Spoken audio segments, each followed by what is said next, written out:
trade is incredibly complex. A lot of different items go into having a successful trade program for our nation.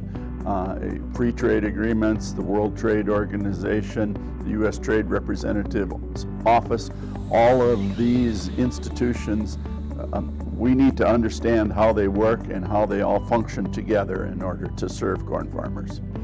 Yes, the trade school like today is so important. I learned a lot myself being involved both personally and through the organizations over time, and well aware of the connections back and forth that are necessary. But as we talked about today, trade is so much more than just making an arrangement to sell some product. Trade requires the information being presented to the customer and helping the customer learn how to use our products, and then you put together the political part and the logistical part to make the whole deal happen.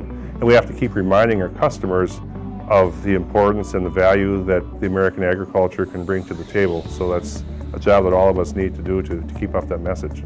Trade is the lifeblood of the American farmer. We produce much more than we can consume, and without selling it overseas, we'd go broke. The price would fall. So trade is just as important, if not more important, than learning how to do production. You know, all one has to do is look at a balance sheet for U.S. corn and see what percentage of corn goes to trade, what percentage goes to livestock, what percentage is used for industrial, for ethanol, and you'll immediately recognize that if we didn't have those bushels going to export, it would create a burden on our market. So trade's very important. We're going to do our best to advance trade and get more of those bushels overseas. I wanted to learn more about all the stuff that U.S. Grains is doing and Minnesota Corn, North Dakota Corn is doing to promote our products and try to gain trade access to different countries, and also to hear about future goals that they have and where we can be effective as corn farmers.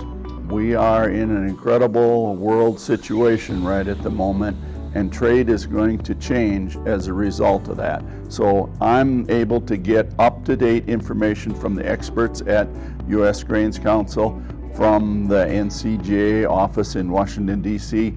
Both those folks are here today and providing current information. So I think it's very timely and valuable.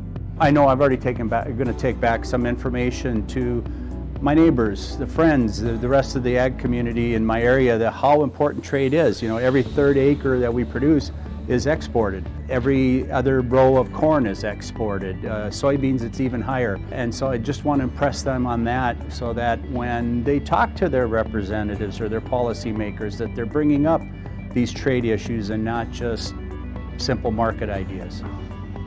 So the statistic about every third row being grown for export, you know, that really gets your attention.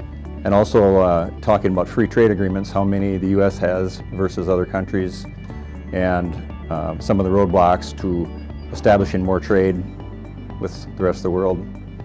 My mind is going, it's like, can we do this again next year, and where would we put it? I'd just like to thank the U.S. Grains Council, the Northern Crops Institute, for presenting today's session, and for the organizations that help support today's event. The next time we do a trade school, let's all show up.